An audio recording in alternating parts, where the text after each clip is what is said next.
Good morning, good afternoon, and good evening. Wherever you are and whatever you're doing, I hope you're having a fantastic day. In this video, we're going to take a look at the most recent news and information on all things From Software, starting with some seemingly solid but honestly probably fairly far-fetched Bloodborne news, and then moving into a few far more likely very juicy pieces of information regarding the Elden Ring DLC, including recent successes, potentially confirmed release date window, and links to other From Software titles. So let's jump straight in and take a look at the most recent leaks regarding Bloodborne. All of this new Bloodborne information has come from the creator of the original God of War series and Twisted Metal, and it was during a discussion talking about upcoming PlayStation games, as their ongoing slate seems pretty sparse at the moment, so if we're lucky, Bloodborne may be on the horizon. David has apparently heard these rumors from a few people, including GameBeat's Jeff Grubb and Video Games Chronicles' Andy Robinson, of which both have verified many solid video game leaks in the past. David goes on to say that we're not sure if this is a remaster, a PC port, or something else, but we do know that it's in development. And he also believes that one strong possibility of when this will be revealed is during the State of Play sometime later this month. Some more information that potentially backs up this leak is the fact that Sony acquired Bluepoint back in September 2021, and the last big project that Bluepoint worked on was the Demon's Souls remake, and since they've been picked up by Sony, it's unclear exactly what they've been working on. So considering the fact that they're the ones that brought Demon's Souls to us, and it was so insanely well received, there's a good chance that their next upcoming project is Bloodborne. Now, of course, take all of this news with a pinch of salt, because there have been numerous rumors about Sony planning either a remaster or a PC port of Bloodborne for years, and they always end up being debunked a few days later. As I say, this is the most far-fetched news I have to bring you in this video, so feel free to not believe a word of this if you're not inhaling as much copium as I am. Next up, let's talk about all of the exciting Elden Ring news that I've got for you. Let's start off by looking once again at the official confirmed release date for Armored Core 6: The Fires of Rubicon. Now, we know that is coming out on the 25th of August, and we also know that From Software want to keep this in the spotlight for at least a month or two, as any game developer would, because they're going to want to drive sales and get it the promotion and the recognition that it deserves, especially as it's been so long since a previous Armored Core game has come out.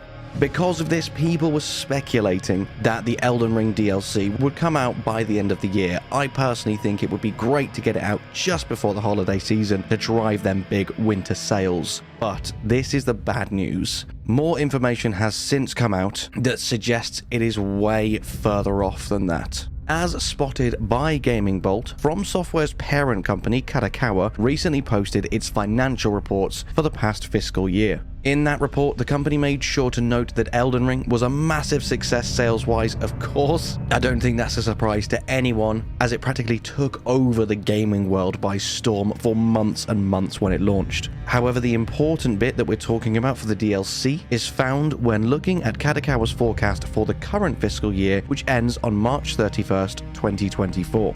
There, you can see that the Shadow of the Erdtree isn't listed. Instead, it's just a selection of the company's mobile offerings, Armored Core 6, and several new games from Spike Chunsoft, who of course developed the likes of Danganronpa and Dragon Quest. Now, that suggests that the Shadow of the Erdtree release date isn't planned until at least the start of their next fiscal year in April 24. Moving on down the report, Elden Ring's DLC is listed under the medium to long-term direction, which could mean a few different things. This most likely seems to be that they just aren't ready to share the date yet and are being extra careful since they know what their fans can be like. Kadokawa have also noted that they're pursuing the maximization of profit by prolonging the life of the IP. I just hope they don't prolong it too long, purely for the sake of sales. Prolong it as long as you want, as long as it's to make sure that there are no bugs and it releases in such a glorious state, unlike most games nowadays.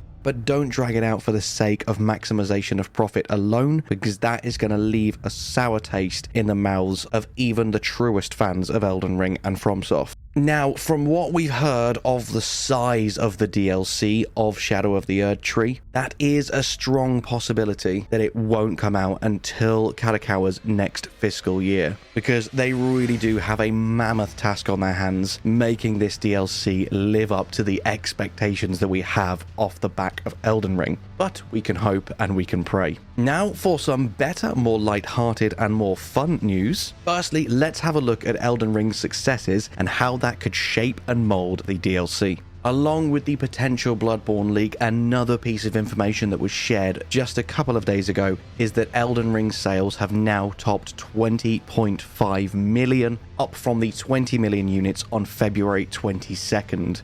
This report was as of March 31st.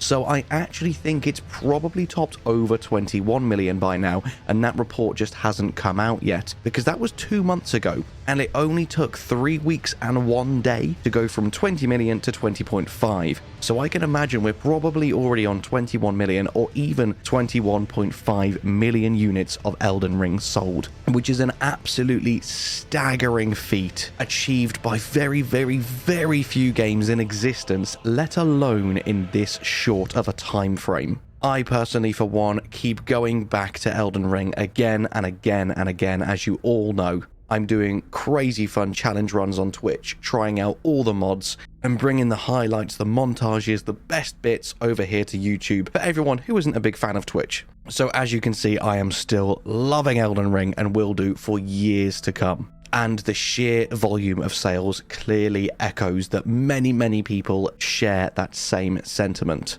As for what this success could mean with the DLC, personally, I feel that there will be ties and links to From Software's other titles in the Elden Ring DLC that will help fans that are newer to their games want to experience more of their franchises. From a purely business perspective, they want to capitalize on Elden Ring as much as possible, and a huge fanboy like me is loving what that could look like in the video game world. If they make clear, specific ties and links to the other worlds in the Elden Ring DLC and show that they're all connected, then hopefully more new fans will go back and try Bloodborne and try Dark Souls, and it could reinvigorate and revitalize all of the series. This is something I'm insanely excited about, and I really hope it happens. Of course, one of the main things we all know that is going to happen because of the Shadow of the Erdtree DLC is new lore. And this new lore could possibly solidify some connections between their latest titles with various spiritual successors.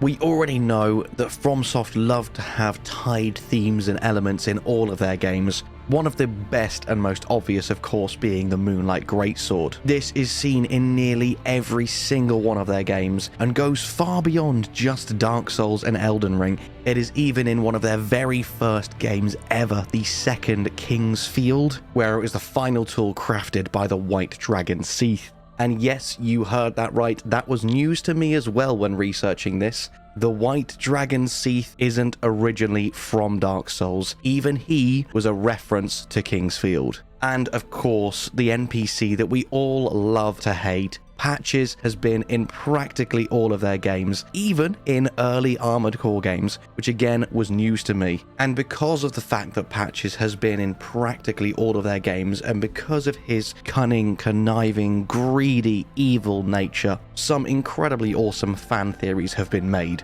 One interpretation is that Patches could be the connecting thread that extends across all of the worlds, killing off the faithful followers of the respective deities until he finds the player willing to fight and kill these lords. And this perspective from Patches also helps to hit the consistent theme that the characters who covet power and use it to rule, like Dark Souls' Gwyn or Elden Ring's Greater Will, are doomed to be usurped by the player. If so, Patches could in fact be the most influential figure in From Software's whole franchise, killing the unworthy and assisting the proper Godslayers.